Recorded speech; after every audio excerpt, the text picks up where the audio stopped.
আমার কাছে এটা পরিষ্কার যে তুমি অপরাধী। আমার কাছে এটা পরিষ্কার যে গাড়িটা নষ্ট হয়ে গেছে। আমার কাছে এটা পরিষ্কার যে তুমি পরীক্ষায় ফেল করবে।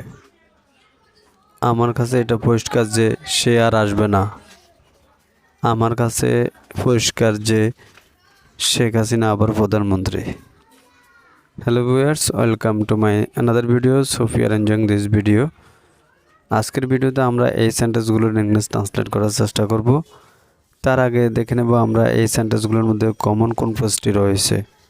আমরা এখানে দেখতে পাচ্ছি কমন যে ফ্রেজটি রয়েছে তা হলো এটা আমার কাছে পরিষ্কার যে, এবং এর জন্য আমরা ইংরেজিতে ব্যবহার করতে পারি it's clear me that.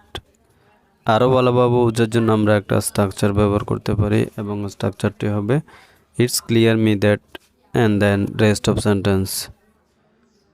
Now take a look some example for better understand. Before that, if you are new on this channel, please subscribe my channel and press the bell icon to get interesting video like this.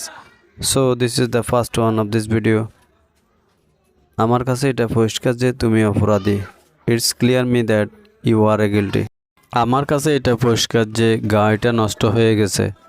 It's clear me that the car is out of work.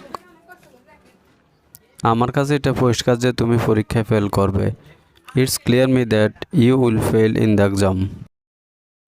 আমার কাছে এটা পরিষ্কার যে সে আর আসবে না। It's clear me that he will not come again. এটা আমার কাছে পরিষ্কার যে শেখ হাসিনা আবার প্রধানমন্ত্রী। আর এই সেন্টেন্সটি আপনাদের জন্য।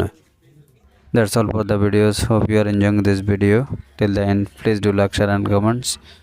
Never mistake to subscribe the channel. Thank you once again. See you next video. Till then, Allah Hafiz.